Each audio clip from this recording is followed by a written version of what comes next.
Rahasia takdir. Dan ada 3 perkara yang bisa merubah catatan takdir. Apa rahasia takdir sebenarnya dan apa 3 perkara yang bisa merubah catatan takdir itu? Karena yang kita tahu bahwa segala sesuatu itu sudah ditakdirkan, tidak mungkin berubah dan tidak mungkin salah dalam takdir. Tapi sebelum kita jelaskan tentang 3 perkara itu, kita akan bicara rahasia takdir dulu. Di dalam Al-Quran banyak sekali dalil-dalil yang bicara soal takdir. Sebut saja surah Al-Qamar ayat 49. Inna kulla syai'in khalaqnahu biqadarin. Sesungguhnya kami telah menciptakan segala sesuatu itu dengan takdir, dengan ketentuan Allah Azza wa Jalla. Dan Allah juga mengatakan dalam surah Al-Furqan ayat 2, wa khalaqa kulla syai'in faqaddarahu taqdira. Dan dia Allah menciptakan segala sesuatu, maka dia pun mentakdirkan segala sesuatu itu dengan sebenar-benar penentuan. Kemudian juga Allah juga katakan dalam surah Al-Ahzab ayat 38-nya, wa kana amrullahi qadaran maqdura. Dan perkara Allah adalah ketentuan yang sudah ditakdirkan Allah Azza wa Jalla. Dan banyak lagi ayat yang menunjukkan bahwa segala sesuatu itu tidak lepas dari takdir Allah Subhanahu wa taala. Adapun hadis Nabi sallallahu alaihi wasallam jelas dalam hadis yang panjang sekali. Kalau antum membaca hadis Arba'in Nawawi, maka hadis terpanjang dalam Arba'in Nawawi adalah hadis Jibril. Dan ulama menyebutnya induk hadis. Tapi kalau surah Al-Fatihah disebut induk Quran. Jadi ada induk Al-Quran, ada induk hadis. Kalau induk Al-Quran surah Al-Fatihah, semua satu Quran kembali kepada Al-Fatihah. Tapi kalau induknya hadis, hadis Jibril, karena semua hadis fokusnya kepada hadis Jibril ini. Nah, salah satu potongan dari hadis Jibril adalah ketika Nabi SAW ditanya oleh Jibril soal iman. Apa itu iman? Maka Nabi SAW mengatakan, antu'mina billahi wa malaikatihi wa kutubihi wal yaumil akhir wa tu'mina bil qadari khairihi wa syarrihi. Engkau beriman dengan Allah, dengan malaikat-malaikatnya, dengan kitab-kitabnya, dengan rasul-rasulnya, dengan hari akhir, dan engkau beriman dengan takdir. Baik takdir baik ataupun takdir buruk, karena yang baik dan yang buruk dua-duanya takdir. Bahkan Nabi SAW juga mengatakan kulla syai'in biqadarin hatta al-ajzu wal kaisu. Segala sesuatu itu ada takdirnya, sampai kepada masalah kelemahan dan juga kecerdasan, itu semua takdir Allah. Ya, kalau memang dia bodoh ya sudah takdirnya. Kalau dia cerdas ya sudah takdirnya, kan itu ya. Kalau dia lemah ya sudah takdirnya. Kalau sudah kuat ya takdirnya. Semua dengan takdir Allah Azza wa Jalla. Jadi tidak perlu kemudian seseorang merasa kecewa, sedih. Tidak, semua sudah ditakdirkan. Bahkan bukan hanya dalam ketentuan Al-Quran, ketentuan hadis Nabi SAW, bahkan sepakat atau ijma para ulama. Sepakat para ulama bahwa orang itu harus menetapkan takdir, dan siapa yang mengingkari takdir bisa kafir. Ingat, orang yang mengingkari takdir Allah itu bisa kufur, keluar dari Islam. Makanya ada satu kisah di zaman Abdullah bin Umar. Jadi ada seseorang yang datang dari Basrah menuju Mekah. Dan dia menceritakan bahwa di Basrah itu ada orang yang namanya Ma'bad al-Juhani. Orangnya cerdas, banyak halaqahnya, banyak murid-muridnya, tapi sesat dalam masalah takdir. Sehingga kemudian ada salah satu orang yang biasa duduk di halaqahnya ingin menanyakan perkara pemahaman takdirnya Ma'bad al-Juhani kepada Abdullah ibn Umar yang ada di Mekah. Kebetulan ingin haji biar ketemu sekali. Allah takdirkan memang ketemu dengan Abdullah ibn Umar radhiyallahu anhu. Kemudian diceritakan, wahai Ibnu Umar, di Basrah sana ada orang namanya Ma'bad al-Juhani. Dia mengatakan dalam persoalan takdir, innal amra unufun, bahwa perkara itu unuf. Unuf itu artinya Allah tidak tahu kecuali setelah terjadi. Jadi sesuatu yang belum yang belum terjadi Allah tak tahu. Allah itu tahu kalau sudah terjadi, baru Allah tahu. Kayak kita lah gini kan. Kita kan nggak tahu apa-apa, setelah ada kejadian baru kita tahu, oh ada itu. Kan ini namanya tidak beradab kepada Allah. Seolah-olah Allah itu tidak tahu yang akan terjadi. Maka Abdullah ibn Umar marah ketika itu. Kemudian apa kata Abdullah ibn Umar? Fa idza laqita ulaika fa akhbirhum anni bari'um minhum wa annahum bara'um minni, katanya. Apabila kamu bertemu dengan orang itu, si Ma'bad al-Juhani itu, habarkan kepada dia bahwa Abdullah ibn Umar berlepas diri dari mereka dan mereka pun berlepas diri dari aku, katanya. Walladhi yakhlif bihi Abdullah ibn Umar law anna li ahadihim mithla Uhudin dhahaban fa anfaqahu ma qabilallahu minhu hatta yu'mina bil qadar. Apa kata Abdullah ibn Umar? Dengan marahnya dia mengatakan, demi zat yang jiwa Ibnu Umar di tangannya, seandainya salah seorang dari mereka memiliki emas sebesar gunung Uhud, kemudian mereka infakkan, maka Allah tidak akan menerima infaknya sampai mereka beriman dengan takdir. Lihat bahasa Ibnu Umar. Kalaupun kita punya gunung emas sebesar gunung Uhud, kita infakkan, Allah enggak akan terima sampai kita beriman dengan takdir, kata Abdullah bin Umar. Dari sini kata Al-Hafidz Ibnu Hajar rahimahullahu taala, wa madhhabus salafi qatibatan annal umura kullaha bi taqdirillahi azza wajal. Dan manhaj seluruh ulama salaf mengatakan bahwa perkara-perkara semuanya itu dengan takdir Allah Subhanahu wa taala. Ma'asyiral muslimin yang dimuliakan Allah Subhanahu wa taala, bahkan dengan tegas disebutkan oleh Zaid ibn Aslam, al-qadaru qudratullahi azza wajal. Faman kadzdzaba bil qadari faqad jahada qudratullahi azza wajal. Takdir adalah kemampuan Allah. Barang siapa yang mendustakan takdir sama dengan mengingkari kemampuan Allah, dia bisa kufur. Ya. Makanya tegas dari sini dalil-dalil secara Quran, Sunnah dan ijma' kesepakatan bahwa kita wajib beriman dengan takdir, apakah takdir baik atau takdir tidak baik. Ma'asyiral muslimin wal muslimat rahimani wa rahimakumullah. Bahkan kalau kita melihat ayat-ayat dalam Al-Quran, ya ibu bapak yang dimuliakan Allah Azza wa Jalla, beriman kepada takdir itu manhajnya para nabi. Sebut saja disebutkan dalam surah Hud ayat 33. Ketika Allah Subhanahu wa taala berfirman tentang Nabi Nuh, qala innama ya'tikum bihillah insya'ah. Nuh pun berkata, sesungguhnya Allah yang akan mendatangkan tanda kekuasaannya apabila Dia berkehendak. Kalimat apabila Dia berkehendak menunjukkan Nuh percaya dengan takdir. Kemudian juga perkataan yang sama disebutkan dalam surah As-Saffat ayat 102 ketika bicara soal Nabi Ismail. Ketika ayahnya mengatakan kepada Ismail bahwa dia bermimpi menyembelih dia dalam mimpinya.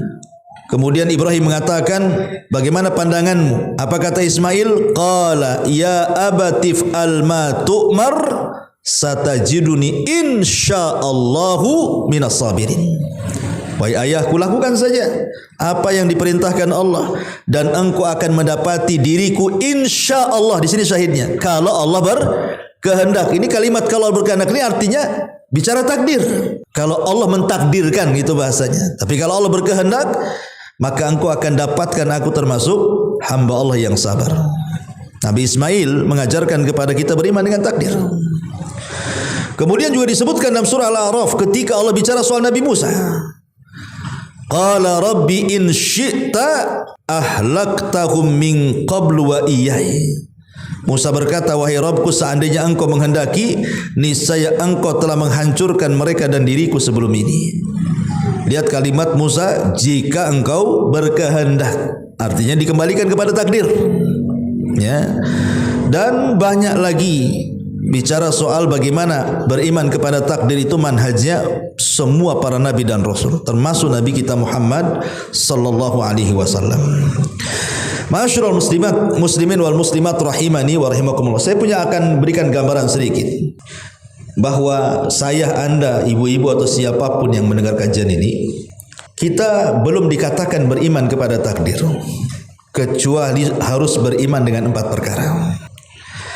4 perkara inilah yang menyingkap rahasia takdir. Kalau kita paham dengan 4 perkara ini, hidup kita tenang.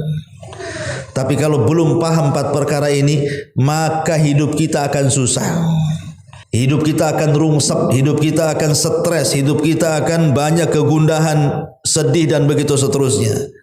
Maka perhatikan 4 perkara ini. Kalau Anda ingin tenang hidupnya, baik susah atau senang, maka perhatikan 4 perkara. 1, ya, harus mengimani tentang ilmu Allah Azza wa Jalla, ilmu Allah yang meliputi segala sesuatu, di mana ilmu Allah ini meliputi segala sesuatu yang ada dan yang tidak ada, yang tampak atau yang tidak tampak, yang bisa terjadi atau yang mustahil terjadi. Allah semua tahu.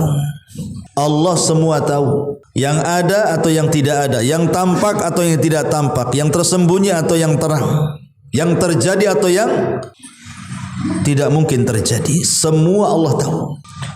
Di kegelapan Allah tahu, apalagi terang. Tidak ada yang tersembunyi bagi Allah, dan itu berdasarkan Al-Baqarah 282, wallahu bikulli syai'in alim, dan Allah Maha mengetahui segala sesuatu. Bahkan lihat bagaimana detailnya Allah ketika menjelaskan bahwa Dia zat yang Maha mengetahui segalanya. Perhatikan dalam surah Al-An'am ayat 59. Wa indahu mafatihul ghaibi la ya'lamuha illahu. Dan di sisinya, maksud di sisi Allah, kunci-kunci gaib yang tidak mengetahui kecuali Dia saja. Kita tidak tahu, hanya Allah yang tahu. Apa itu? Wa ya'lamu ma fil barri wal bahri wa ma tasqutu min waraqatin illa ya'lamuha wa la habatin fi dhulumatil ardi wa la ratbin wa la yabisin illa fi kitabim mubin. Kata Allah Subhanahu wa taala, dan Dia mengetahui apa yang ada di daratan dan yang ada dalam lautan.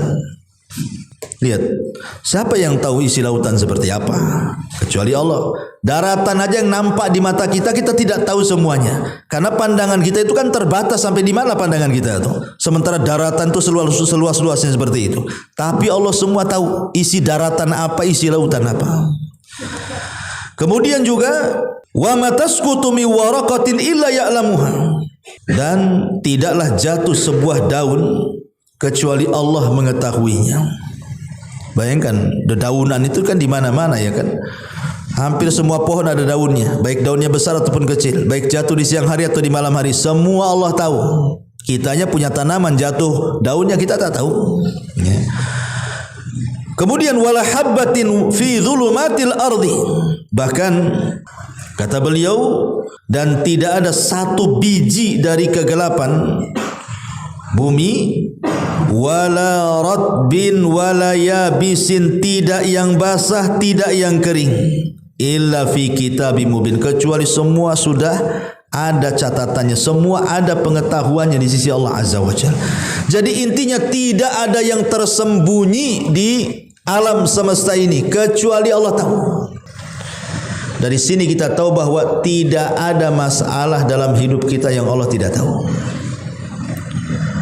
Bahkan sebelum masalah itu kita kemukakan kepada Allah, Allah tahu kita punya masalah. Belum lagi kita minta, Allah sudah tahu isi permintaan kita. Bahkan belum lagi terkadang kita berdoa sudah dikabulkan pula doa kita. Karena Allah tahu hajat manusia. Ini harus yakin ya, bahwa Allah itu tahu kondisi kita. Sedihnya kita Allah tahu, senangnya kita Allah tahu. Bahagianya kita Allah tahu, tidak senangnya kita Allah tahu.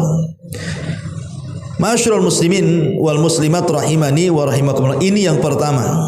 Rukun takdir yang pertama, yakini Allah Maha tahu yang telah, yang sedang dan yang akan datang. Bahkan Allah tahu kepada sesuatu yang mustahil terjadi, kalau terjadi Allah tahu. Ini pertama. Yang kedua, beriman kepada takdir selain kita sudah mengetahui tentang pengetahuan Allah. Maka beriman yang kedua tentang catatan, bahwa sebagian pengetahuan Allah itu sudah dicatat. Dicatat di mana? Dicatat di Lauhil Mahfuz. Maka tidak ada sesuatu di alam semesta ini semuanya kecuali sudah dicatat Allah Subhanahu wa taala. Ingat, tidak ada yang tidak tercatat. Semua yang terjadi di alam semesta ini semua sudah dicatat Allah Subhanahu wa taala. Makanya ketika Allah Subhanahu wa taala menciptakan pena, maka Allah Subhanahu wa taala akan mengatakan kepada pena, tulislah segala sesuatu. Dari sini maka Rasul sallallahu alaihi wasallam mengatakan, kataballahu maqadiral khalaiq qabla an yakhluqas samawati wal ardi 50,000 sanatin. Allah menulis takdir bagi para makhluknya 50.000 tahun sebelum Allah menciptakan langit dan bumi. Jadi kita tahu bahwa Allah itu zat yang maha mengetahui segala-galanya, dan pengetahuan Allah sudah ditulis oleh Allah dalam catatannya, dan tidak ada satupun peristiwa yang ada di bumi kecuali dicatat. Tidak ada yang tidak dicatat. Masalahnya timbul pula pertanyaan di sini. Gini, Ustaz, bagaimana dengan Fir'aun, dengan Abu Jahal, dengan Abu Lahab, dengan Namrud, Qarun? Cemana tuh orang-orang ini? Allah dengan pengetahuannya mengetahui si Namrud itu kafir. Allah dengan pengetahuannya mengetahui si Qarun itu akan kafir. Allah dengan pengetahuannya mengetahui bahwa si Abu Lahab, si Abu Jahal itu akan kafir. Allah tahu nggak mereka akan kafir? Tahulah, kan nggak mungkin Allah nggak tahu. Ya. Kemudian dengan pengetahuannya si Fir'aun akan kafir, si Namrud akan kafir, si Abu Jahal akan kafir, Allah catat di Lauhil Mahfuz bahwa si Fir'aun dalam catatannya akan kafir, si Namrud akan kafir, Abu Jahal akan kafir, Iblis akan kafir, dan begitu seterusnya. Muncul subhat di kepala. Ya. Kalau begitu si Fir'aun ini dipaksa oleh Allah untuk kafir. Kan kesannya kan begitu ya. Kalau begitu si Iblis itu dipaksa oleh Allah untuk kafir. Kalau begitu si Abu Lahab, si Abu Jahal itu dipaksa oleh untuk kafir. Kenapa dipaksa untuk kafir? Allah sudah tahu dia akan kafir, Allah catat pula dan dia akan kafir. Makanya dia kafir sesuai dengan catatan. Paham? Ya. Baik, kita bantah. Ya. Ma'asyiral muslimin yang dimuliakan Allah Azza wa Jalla, apakah seperti itu? Di mana orang-orang yang sekarang pamannya tidak beriman dengan Allah dan Rasulnya, Yahudi, Nasrani dan begitu juga berlaku seperti itu. Berarti kalau mereka jadi Yahudi karena dipaksa oleh Allah. Buktinya apa? Ya tadi, seseorang kafir itu Allah sudah tahu dicatat lagi. Berarti kalau seandainya dalam catatannya kafir kemudian tidak kafir, berarti menyelisih catatan lah kan itu. Mustahil menyelisih catatan. Harus sesuai lah catatan dengan yang ditulisnya. Yang ada di Lauhil Mahfuz itu. Baik, ma'asyiral muslimin yang dimuliakan Allah Azza wa Jalla. Inilah yang kemudian syubhat ini kalau tidak kita luruskan, nanti jadi dalil orang-orang LGBT. Coba orang-orang yang LGBT yang punya penyakit homoseksual itu. Karena saya pernah jumpa dengan orang kayak gini. Kemudian saya nasihati, apa kata dia? Ustaz, saya ini punya kelainan kayaknya sudah takdir. Sudah takdir, gimana? Saya mau merubah, sudah takdir, sudah dicatat di sana. Jadi seolah-olah dia ngikuti catatan. Ya nanti kalau takdirnya berubah, saya berubah katanya. Jadi dia berdalil melegalkan maksiat dengan takdir. Itu namanya melegalkan maksiat. Dalilnya takdir, kan gitu ya? Kan itu enak kali. Kenapa kamu zina? Ya gimana udah takdir saya berzina. Nanti kalau Allah rubah takdirnya saya tobat kok. Itu namanya melegalkan zina berdalil dengan takdir. Semua maksiat kayak gitu jadinya kan ujung-ujungnya. Dan ini bahaya. Ya. Bahayanya kenapa? Begini, ikhwatu fillah muliakan Allah Azza wa Jalla. Allah memang tahu bahwa si Abu Jahal akan kafir, Abu Lahab akan kafir, Fir'aun akan kafir, Qarun akan kafir, dan orang-orang tertentu yang sudah Allah ketahui dia akan kafir. Kemudian Allah catat bahwa si Anu akan kafir begini. Tapi bukan berarti Allah Subhanahu wa taala memaksa dia kafir di mana orang harus ikut catatannya. Tidak. Kenapa orang itu tidak dipaksa dengan catatan? Karena Allah itu sudah memberi kepada makhluk-makhluknya, kepada manusia masyiatullah, kehendak. Allah udah kasih kehendak sama kita untuk memilih jalan yang baik dan jalan yang jelek. Wahadaina hun najdain, kami berikan kau dua jalan. Nih kalau ke sini kau masuk surga. Nih kalau ke sini kau masuk neraka, dan kita bisa memilih. Contoh, pamannya ana suruh antum ke Batu Haji. Satu lewat Temiang, kuburan Temiang, satu lewat Muka Kuning. Kemudian saya terangkan, antum kalau lewat Temiang banyak rampok, banyak begal, banyak paku di jalan, banyak beling, banyak lobang, ya, banyak macam-macam tebing-tebing bahaya. Tapi kalau lewat Muka Kuning enak, jalannya luas, terang, sepi, cepat, jalan tikus, jalan lintas, enak pokoknya kan. Kira-kira nih, antum milih mana? Ya lah pastilah milih, secara logika pasti antum akan milih ke sana kan, ke Muka Kuning dibandingkan ke Batu Aja lewat Tamiang, karena sudah ada penjelasan. Kalau lewat kayak gini jalannya kayak gini nih, kalau sini jalannya kayak gini. Kita bisa milih kok. Kita harus dipaksa harus lewat kuburan Temiang. Ya, kita bisa milih. Artinya ketika kita bisa milih itu artinya Allah berikan kepada kita masyiah, kehendak. Ini yang baik, ini yang buruk. Dan Nabi SAW sebelumnya dan juga Al-Quranul Karim sudah menjelaskan, nih kalau jalan ke sini masuk surga, enak lo di surga tuh. Banyak nikmat, ada bidadari, ada ini, ada itu, ada istana macam-macam.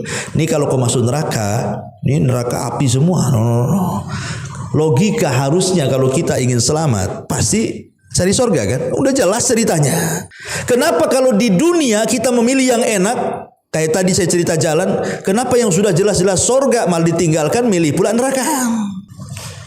Nah, itu karena ada sebab lain, karena surga itu dipagari dengan perkara-perkara yang tidak suka dengan syahwat. Tapi kalau neraka itu dipagari dengan perkara-perkara yang syahwat kita suka dengan di situ. Tapi Allah tidak zalim dengan kita. Buktinya Allah kasih mata kepada kita. Allah kasih telinga, Allah kasih tangan, Allah kasih kaki, bahkan Allah kasih otak lagi, Allah kasih akal lagi, supaya kita memilih jalan. Dari mana kemudian si Fir'aun kafir karena ikut catatan Allah? Tidak, si Fir'aun kafir karena dia yang ingin kafir.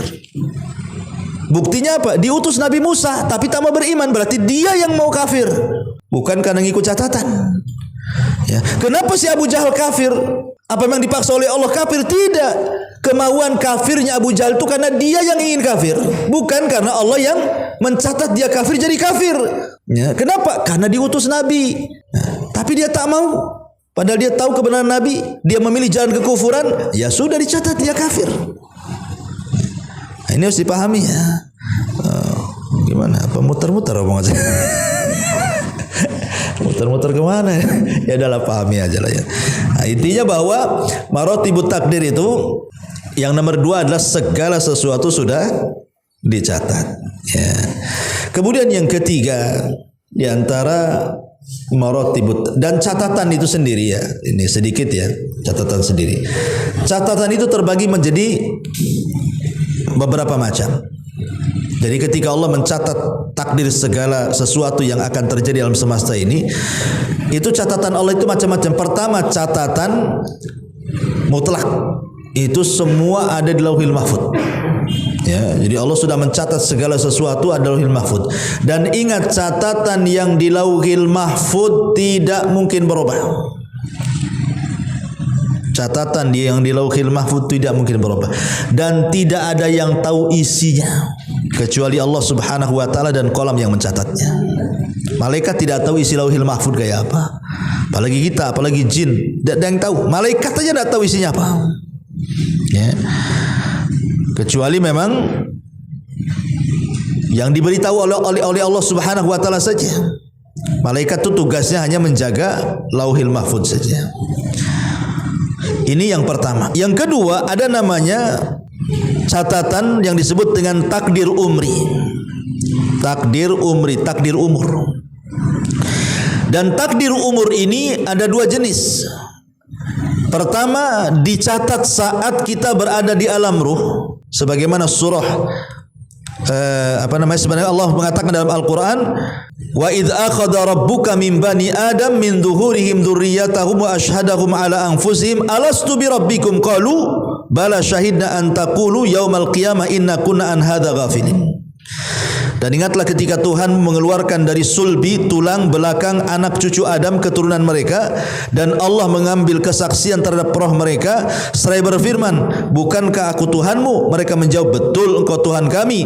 Kami bersaksi, kami lakukan yang demikian itu agar satu hari nanti hari kiamat kamu tidak mengatakan sungguh ketika itu kami lengah terhadap perkara ini.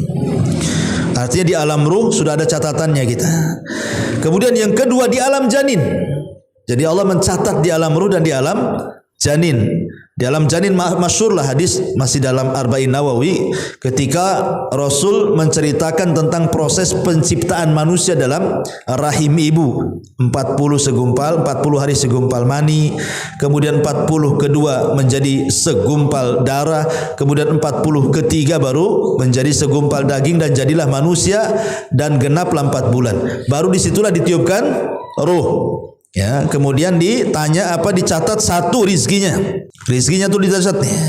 Yang kedua ajalnya, yang ketiga amalannya, yang keempat kesudahannya, sul khotimahkah, husnul khotimahkah, artinya bahagiakah atau tidak bahagiakah. Itu 4 perkara dicatat dalam rahim setiap ibu kita ketika kita dalam rahim itu.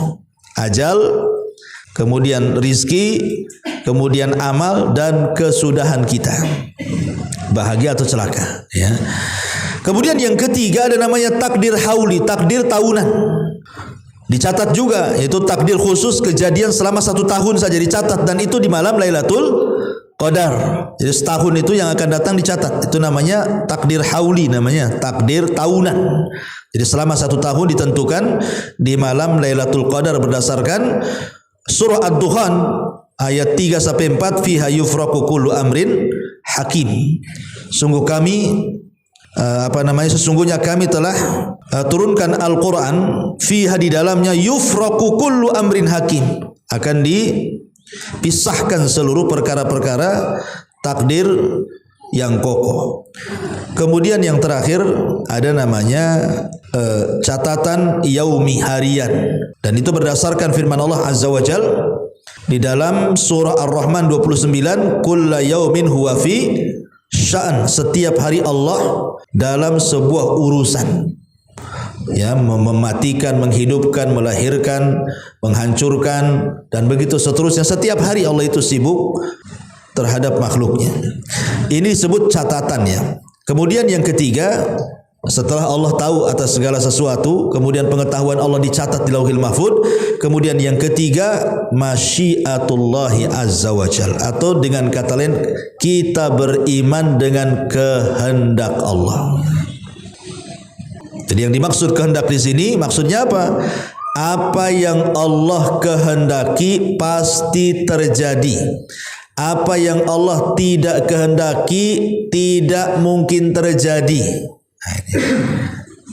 Saya ulangi, kehendak ini apapun yang Allah kehendaki, walaupun kita tidak berkehendak pasti terjadi.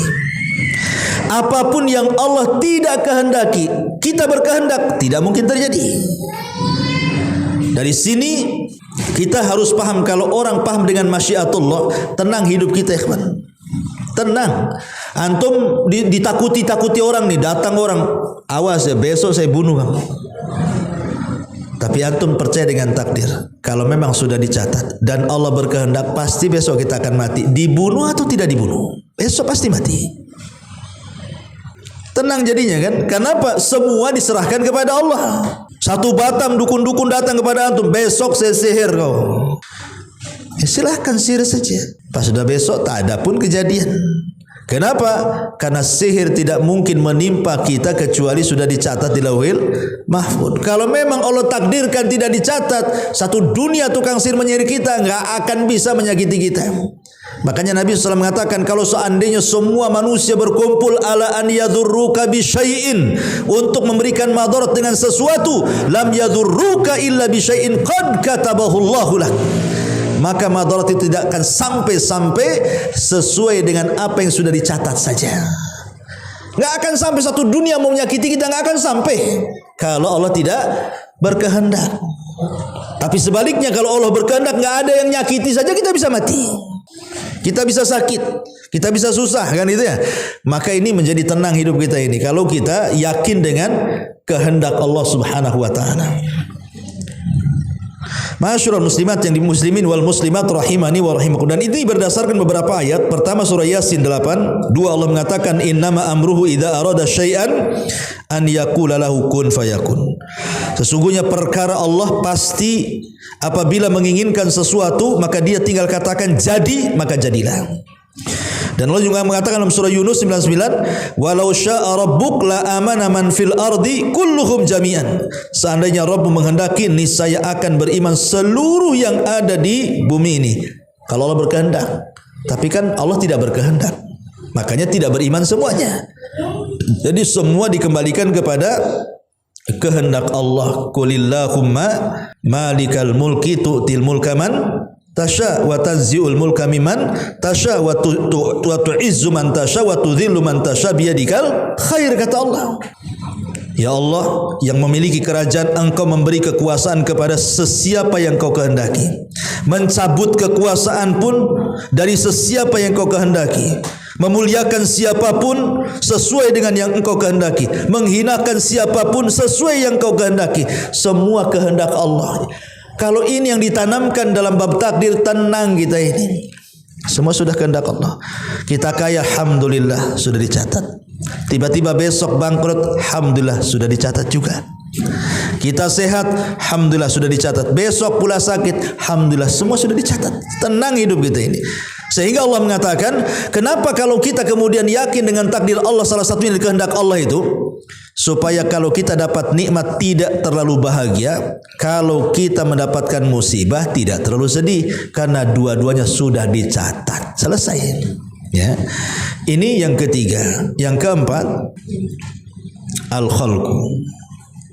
Allah Subhanahu wa taala mengetahui segala sesuatu dan pengetahuan Allah meliputi segala sesuatu. Yang kedua, pengetahuan Allah kemudian dicatat di Lauhil Mahfuz dan dicatat di tangan-tangan para malaikat. Kemudian yang ketiga, bahwa yang ditulis Allah itu atas kehendak Allah, yang nanti akan menciptakan sesuatu sesuai dengan kehendaknya.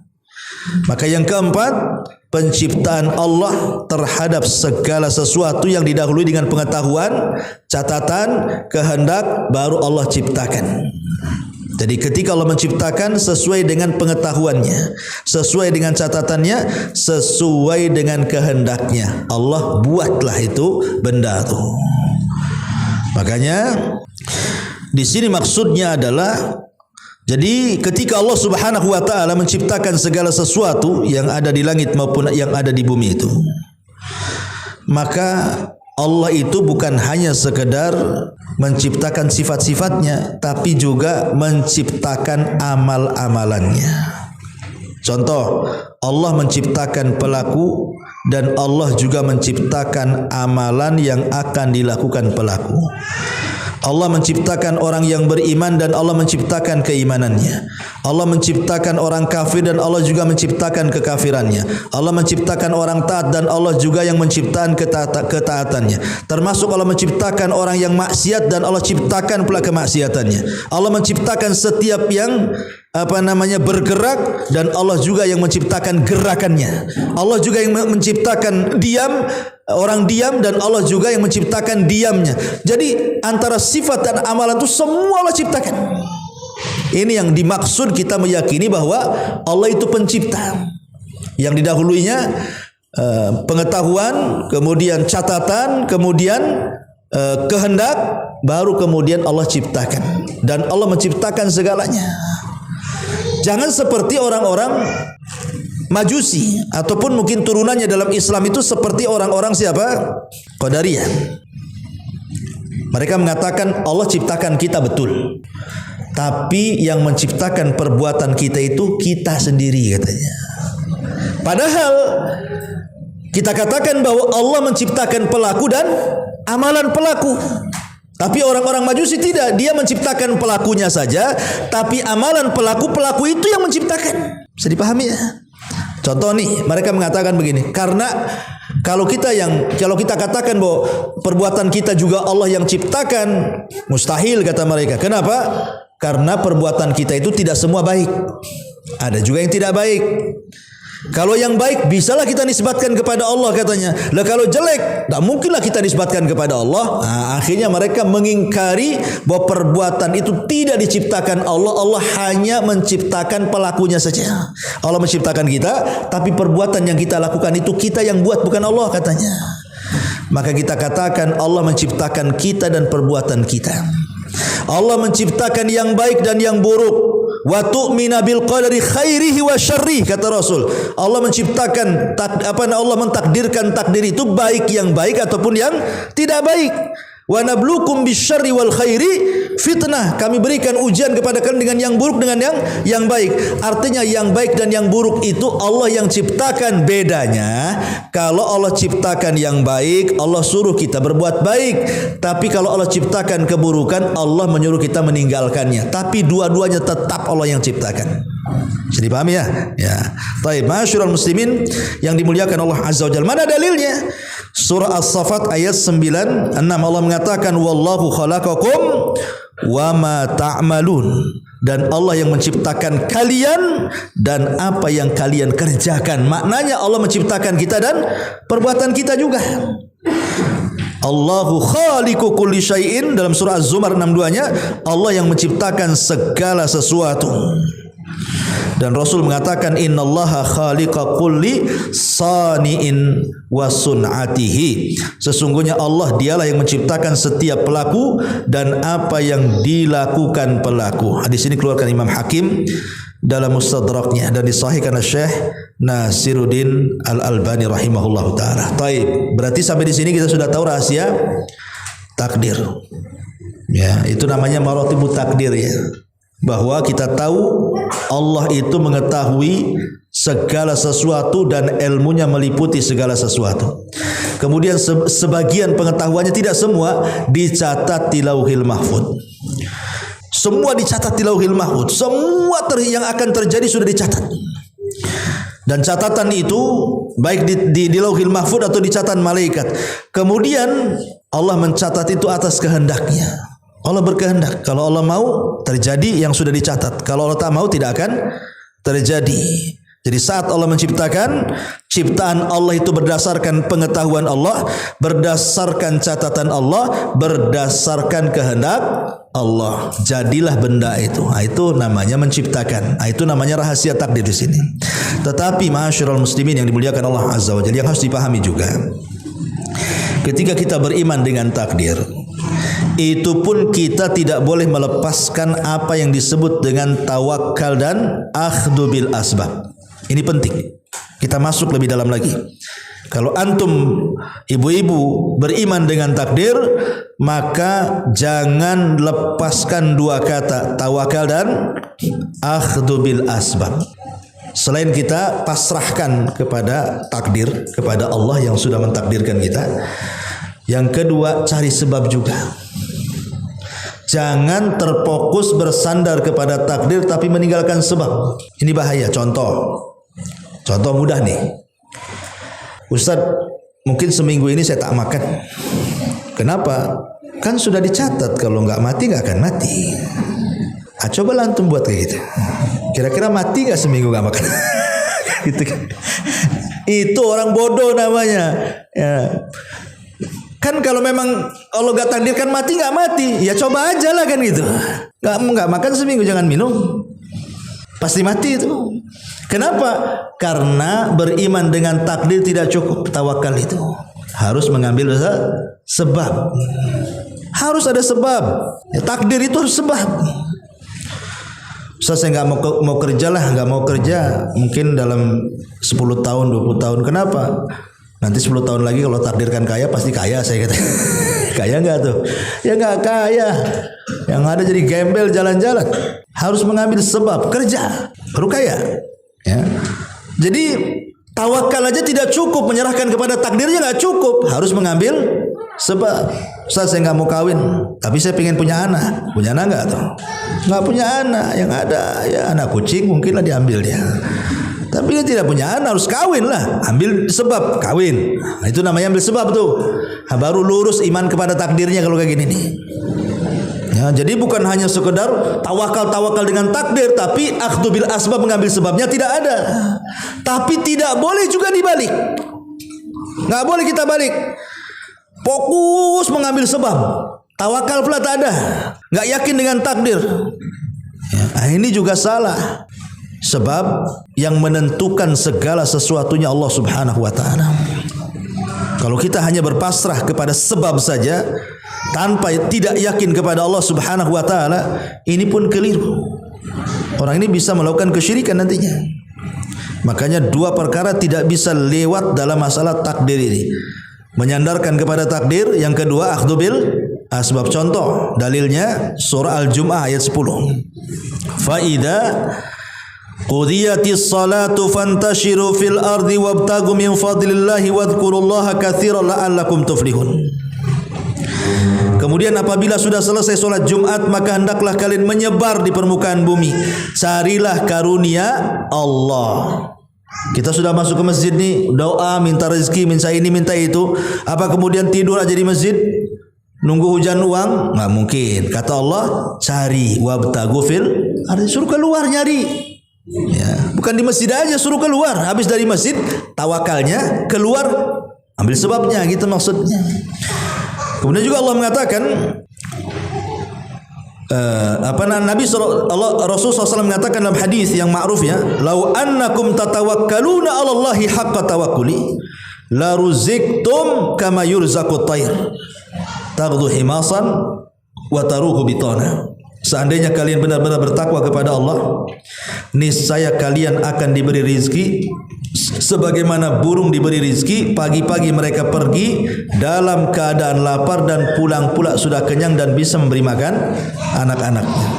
Lihat, burung itu kan sudah ditakdirkan kan rizkinya juga kan. Wa ma min dabatin fil ardi illallah illa 'ala Allah rizqa. Tidak ada satupun binatang yang melata di bumi kecuali sudah ditakdirkan. Artinya burung itu sudah ditakdirkan rizkinya. Tapi apakah kemudian burung diam aja di sangkarnya? Nunggu gitu ya. Mungkin ada ulat makanannya tiba-tiba jatuh dari langit, atau yang makan macam-macam tuh burung tuh makanannya kan. Apa tiba-tiba nunggu aja di rumahnya nanti datang sendiri? Enggak, burung pun gerak kok. Makanya Rasul mengatakan apa? Taghdu himasan wa taruhu bitana. Dia pergi gerak tuh burung tuh. Seolah-olah burung tahu bahwa tawakal aja tidak bisa gitu ya. Harus gerak, burung aja gerak kok nggak punya akal tuh burung tuh, hanya insting aja. Gerak dia, cari makan, dapat dia pulang. Lah kalau burung yang tidak berakal saja paham akhdhu bil asbab, masa kita nggak paham? Ya. Masyarul muslimin yang dimuliakan Allah Azza wa Jalla. Memang ada hadis yang mengatakan kalau kita lari dari rizki kita, niscaya rizki akan mengejar kita. Seperti kalau kita lari dari kematian, kematian akan mengejar kita. Betul hadis ini. Tapi bukan berarti kemudian meninggalkan akhdhu bil asbab. Karena rizki itu ada dua, kata Imam Syafi'i. Ada rizki yang dicari, ada rizki yang datang sendiri. Ada rizki yang dicari, ada rizki yang datang sendiri. Contoh pamannya ketika sering saya katakan perdebatan Imam Syafi'i dengan Imam Malik, gurunya. Kata Imam Syafi'i, ya Imam, rizki itu harus dicari. Kata Imam Malik, tidak harus dicari katanya. Rizki itu datang sendiri katanya. Maka Imam Syafi'i pergi. Kemudian di tengah jalan ada orang yang sedang manggul gandum. Kemudian kata Imam Syafi'i, ya fulan, bagaimana kalau ku bantu, kasihan kali kau, berat kali katanya. Akhirnya Imam Syafi'i membantu membawakan gandum itu sampai ke rumahnya. Sebagai balasan upahnya Imam Syafi'i mendapatkan sekantong kurma. Kemudian Imam Syafi'i mengatakan, nah kan, apa aku sudah kukatakan kepada Imam Malik guruku tuh, harus kerja baru dapat kurma. Coba kalau aku duduk-duduk sama Imam Malik, nah mungkin saya dapat kurma. Akhirnya dia datang kepada Imam Malik ingin menunjukkan bahwa rizki itu harus dicari. Dia bawa kurmanya, nih Imam, apa kata saya, rizki harus dicari. Ya, tapi saya akan bagi dua. Nih ambil separuh, saya bawa sepura. Kata Imam Malik, sudah kukatakan bahwa rizki itu datang sendiri katanya. Aku tak ikut manggul dapat pula kurmamu. Jadi dari sini kata para ulama, rizki itu ada yang dicari, ada yang tidak dicari. Dua-duanya. Alhamdulillah. Ada yang tiba-tiba, seandainya antum diam aja di rumah, kan lama-lama kasihan juga tetangga tuh.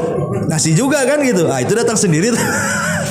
Tapi tidak mungkin gitu terus, lama-lama tetangga juga ada waktunya, malas lah ngasih terus katanya. Ya, terpaksa kita harus nyari. Ya, jadi dari sini juga tidak bisa hanya berpangku tangan tanpa adanya akhdhu bil asbab, harus mencari sebab. Yang Nabi ajak kerja ya, jadi penggembala kambing, pedagang. Bahkan Nabi Zakaria dikatakan kana Zakaria najjaran, Zakaria itu tukang kayu, tukang mebel, ya kan? Kemudian juga Nabi Lut tukang jahit, tukang macam-macam. Jadi para nabi itu juga bekerja karena tahu bahwa berpangku tangan kepada Allah dengan beriman kepada semata-mata takdir tidak cukup. Harus mencari sebab. Ya, makanya apa kata Rasul ketika sahabat mengatakan, Rasul, kalau kita sudah dicatat takdirnya, si fulan masuk neraka, si fulan masuk surga, ngapain kita lelah letih beramal katanya. Toh kalau sudah ditakdirkan masuk surga juga masuk surga katanya. Itu cara berpikir seperti ini udah ada di zaman para sahabat tuh. Ini kan sering ditanyakan juga sama kita, Ustaz, kalau kita sudah dicatat ngapain sholat? Nanti sudah capek-capek sholat takdirnya masuk neraka, rugilah saya sholat katanya. Ataupun memangnya kalau sudah ditakdirkan di masuk surga, kan enak tuh, ya nggak sholat masuk surga katanya. Nabi sudah tahu nanti satu hari ada orang yang bertanya kayak gini nih. Makanya Nabi SAW langsung menjawab, i'malu kata Rasul. Kalian tidak boleh ngomong begitu. Beramallah. Jangan berpangku tangan dengan takdir, tapi beramallah. Fakullun muyassarun lima khuliqa. Kalau kalian akan dimudahkan masuk neraka atau surga itu sesuai dengan amalan tujuan kita. Kalau kita rajin beramal soleh terus, maka Allah mengatakan fasanu yassiruhu lil yusra. Sudah mudah jalan ke surga, kami mudahkan. Tapi kalau dia memilih jalan maksiat, fasanu yassiru lil usra. Udah mudah maksiat, Allah mudahkan lagi karena enggak ada niat untuk memperbaiki diri. Ya, kata Rasul, i'malu. Bekerjalah, beramallah, beribadahlah. Allah nanti mudahkan urusannya nanti. Mau surga Allah kasih surga. Ya, maka di sini tidak bisa seorang itu diam tiba-tiba ingin surga masuk surga, tiba-tiba diam masuk neraka. Tidak demikian.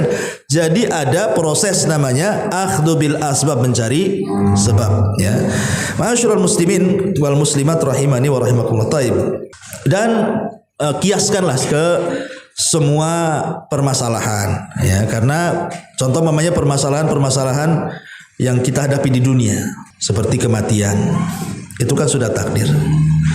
Tapi bukan berarti kita ini tidak mencari sebab untuk menyelamatkan dari kematian. Kita harus cari sebab. Antum sakit, biarin aja lah, kalau takdirnya sembuh ya sembuh katanya. Nggak begitu, ke dokter cari keselamatan. Boleh jadi kemudian Allah Subhanahu wa taala, kan kita tidak tahu takdir kita apa. Ya, cari keselamatan walaupun kita yakin kematian itu ada. Saya mau ke Palestina Ustaz. Ngapain ke sana? Mau jihad katanya. Kalau takdirkan mati ya mati, enggak gitu juga kan gitu ya. Jadi harus ada akhdhu bil asbab, mengambil sebab itu penting. Ya kalau ke sana mati syahid, mati konyol. Masalah kan gitu. Sampai sana tuh enggak ikhlas. Nah, dari sini ikhlas sampai sana riya kan gitu ya. Ketika mau dibom dia selfie. Tengok apa? Masyarul muslimin yang dimuliakan Allah Azza wa Jalla. Jadi contoh kematian atau ya masalah rizki lah. masalah rizki ataupun sakit apa semua itu kan harus mencari kita ini akhdhu bil asbab, mencari kesembuhan. Karena buktinya nih, kalau ada orang sakit gula dibiarin, lama-lama diamputasi nanti. Nah, kenapa nggak cari obat? Kalau sudah takdirnya sembuh lah Ustaz katanya. Itu orang bodoh, bukan beriman dengan takdir namanya. Takdir itu mengambil sebab juga, sebab tidak makan ini, tidak makan itu, ke dokter, cari herbal dan begitu seterusnya. Itu namanya akhdhu bil asbab namanya. Masyarul muslimin yang dimuliakan Allah Azza wa Jal, dan begitu seterusnya. Tapi yang ingin poin yang kedua ini masalahnya ada 3 perkara yang bisa merubah catatan takdir. 3 perkara. Tapi yang ingin saya katakan, catatan takdir itu kan 2. Ada catatan yang disebut dengan mubrom, tidak mungkin berubah. Mau diapakan pun tidak akan berubah.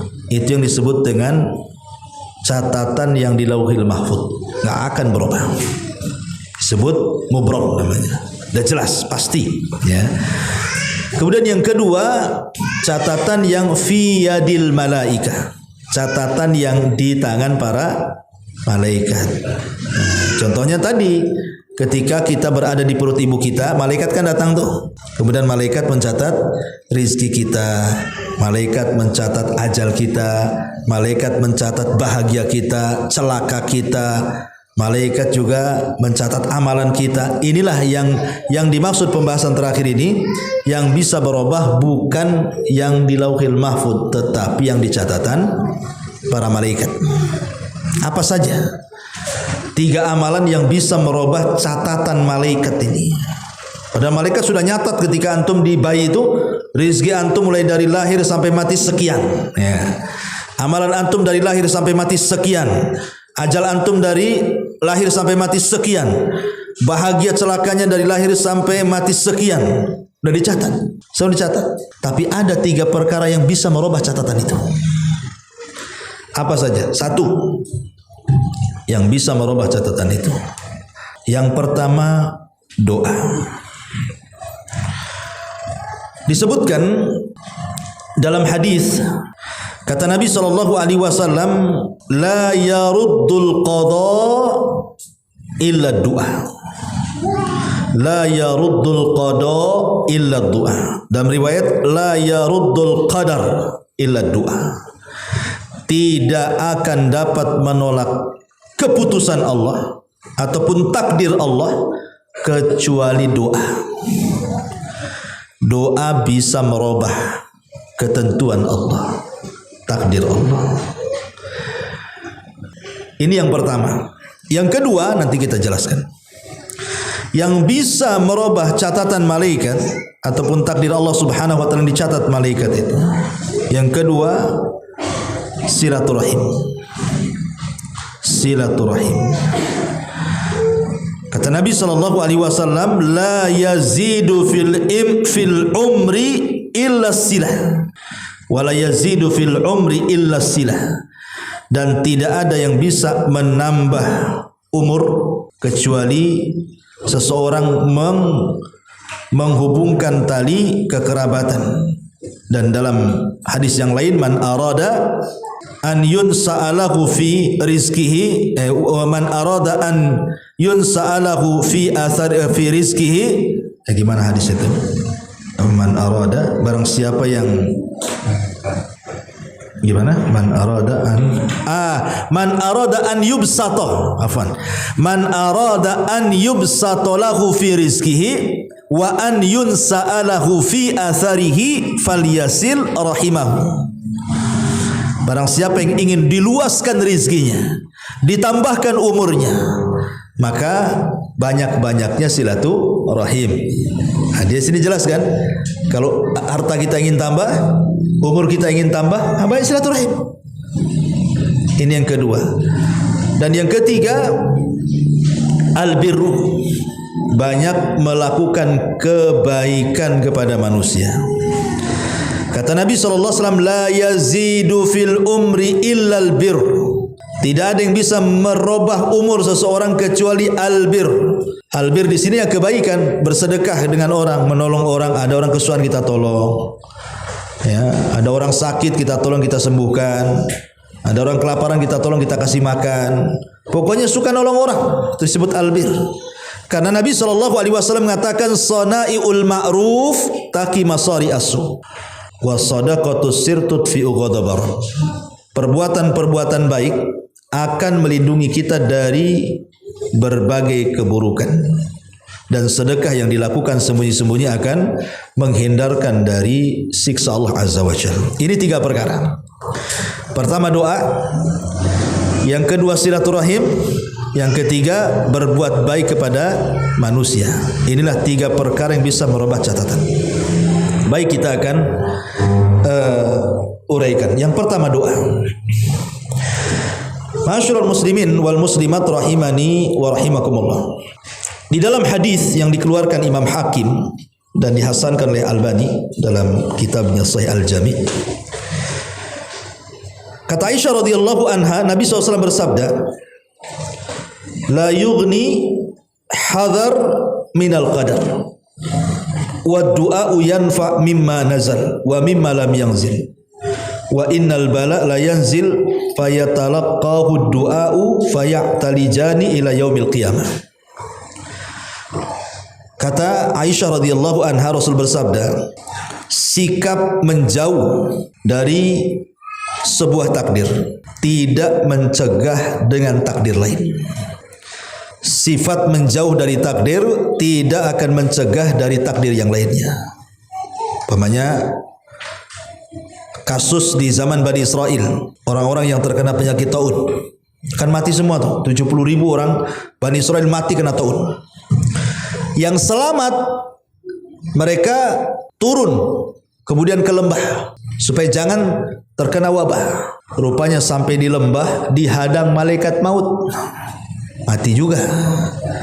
Maksudnya di sini apa? Menghindar dari taun, kena malaikat maut.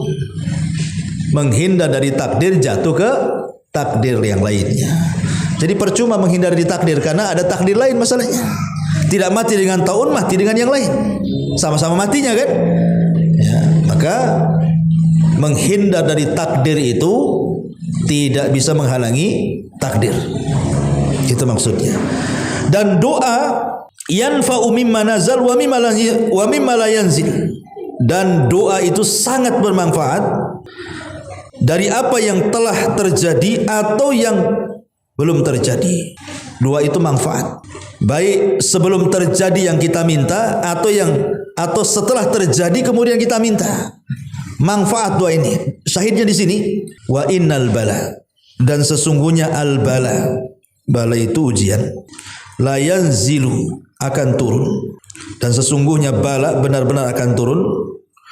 Kemudian fayatalaqahu ad-du'a, maka bala yang akan turun dengan takdir Allah itu akan dihadang oleh doa. Kemudian faya'talijani, kemudian saling dorong-mendorong antara bala dan doa itu ila yaumil qiyamah, sampai kiamat dibangkitkan. Jadi kalau seandainya Allah sudah takdirkan hari ini akan turun penyakit kepada saya, kemudian saya berdoa, ya Allah, jangan sampai badan hamba tertimpa penyakit. Padahal hari ini ditakdirkan penyakit turun, maka doa ini akan melesat, ketemulah dengan bala di langit itu. Akhirnya dorong-dorongan sampai kiamat dibangkitkan. Dari sini kita tahu bagaimana keajaiban doa. Bisa mencegah musibah yang harusnya terjadi tidak terjadi. Doa yang dorong musibah itu. Maka doa ini bisa menolak takdir musibah, jadi tidak terkena musibah. Makanya doa bisa menolak catatan takdir. Ini yang pertama. Maka jangan bakhil dalam berdoa ya. Ada yang mustahil, umpamanya ada keluarga ibu sakit, anak sakit, orang tua sakit, banyak-banyak berdoa saja. Mudah-mudahan doa ini bisa ya tadi merubah catatan takdir. Akhirnya kemudian lambat laun dia sembuh, kan itu. Kita tidak tahu. Itu semua adalah kuasa Allah, tapi tentu dengan doa yang sesuai dengan syarat-syaratnya. kan adab-adabnya, sunnah-sunnahnya. Kan doa itu kan ada adab-adabnya, ada sunnah-sunnahnya, ada syarat-syaratnya, ada waktu-waktu mustajabnya, ada tempat-tempat mustajabnya, kan begitu. Jadi harus betul-betul memperhatikan, baru doa itu mujarab, bisa menolak catatan takdir. Yang kedua, silaturahim. Ya. Silaturahim juga sama. Kalau kita ingin diluaskan rezekinya, perbanyak silaturahim. Kalau kita ingin dipanjangkan usianya, ya silakan silaturahim. Memang para ulama berselisih pendapat ketika memahami hadis Nabi sallallahu alaihi wasallam, man arada an yubsata lahu fi rizqihi wa an yunsa'alahu fi athiri falyasirahimahu. Barang siapa yang hendak dipanjangkan rizki, diluaskan rizkinya, dipanjangkan umurnya, silahkan silaturahim. Apa yang dimaksud di sini dipanjangkan umur di sini? Apakah dari Allah takdirkan umurnya 50, kemudian karena banyak silaturahim jadi 60, umpamanya kan? Maka ada beberapa penafsiran para ulama. Yang pertama, maknanya di sini al-quwwah fil jasad. Maksudnya dipanjangkan umur itu bukan panjang kali umurnya, tidak. Tapi Allah berikan kekuatan, jarang sakit. Badannya itu akan berkah, nggak pernah sakit. Orang banyak silaturahim itu nggak pernah sakit, gitu maksudnya. Dijauhkan dari penyakit. Ya umurnya tetap 50. Cuman selama hidupnya nggak bolak-balik ke rumah sakit, nggak bolak-balik makan herbal, nggak bolak-balik konsultasi kesehatan. Ya, tapi sekali sakit langsung mati. Kalau sudah ada ajalnya, gitu maksudnya kan. Tapi selama hidup dia nggak nyusahin orang, gitu ya. Itu juga ada penafsiran yang pertama. Penafsiran yang kedua, maksudnya adalah baqa'u dzikrihil jamil ba'dal maut. Panjang umur di sini bukan panjang umurnya, tetap umurnya 50, dia waktunya mati-mati. Cuman karena dia orang baik, walaupun sudah mati itu dikenanglah kebaikan, disebut-sebut orangnya. Kayak masih hidup aja orang itu. Karena enggak pernah dilupakan orang. Padahal orang udah mati, tapi diobrolin aja sedikit-sedikit, ngobrol si anu lagi. Berarti orangnya sudah mati tapi namanya masih hidup karena disebut-sebut.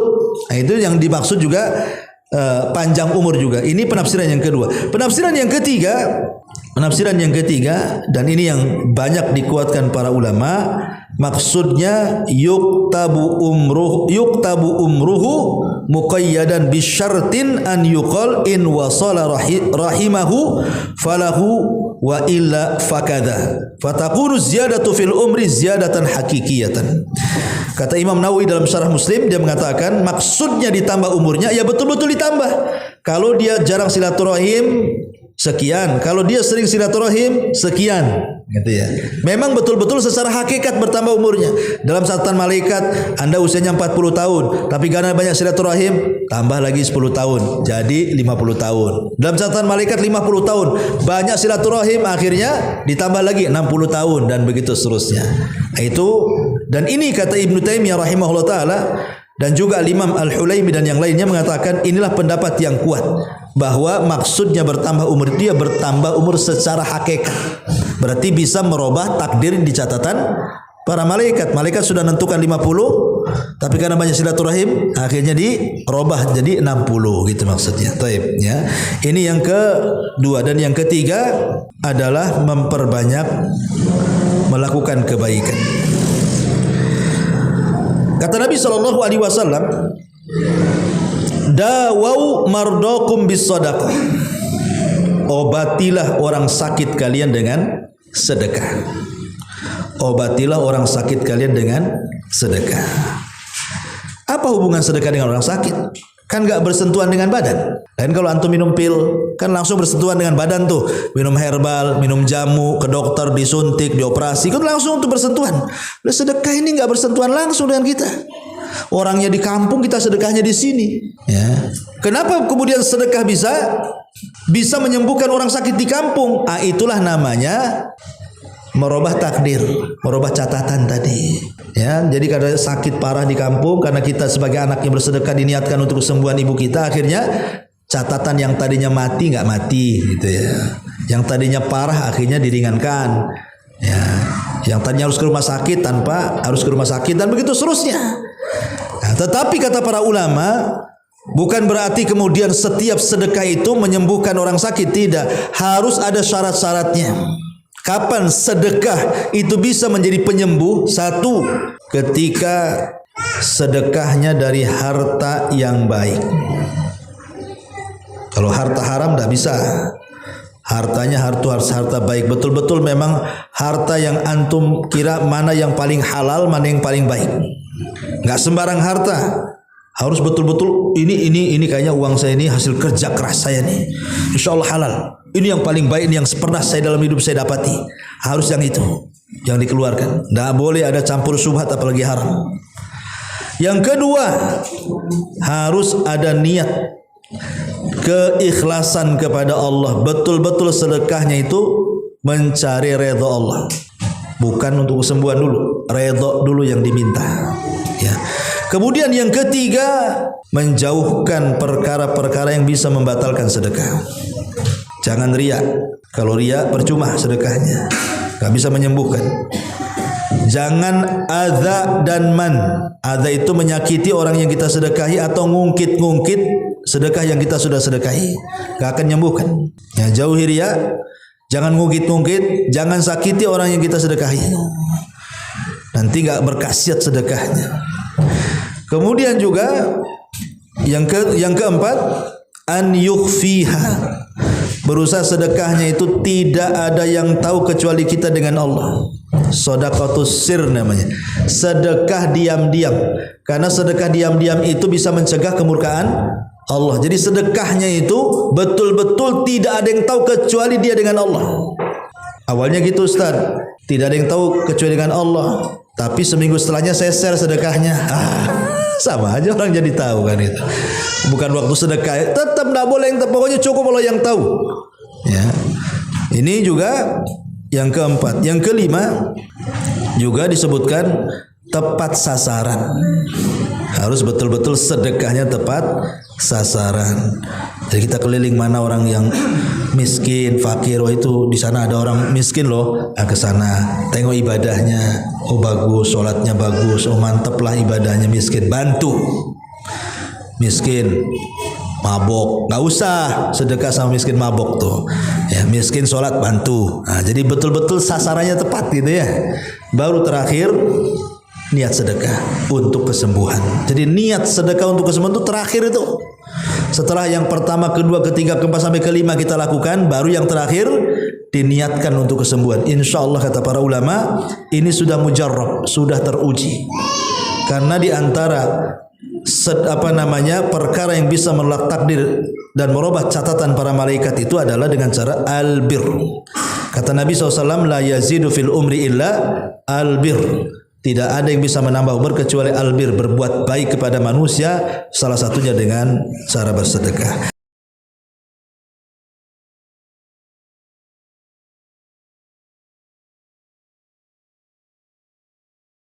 Subhanallah walhamdulillah wala ilaha illallah wallahu akbar. Subhanallah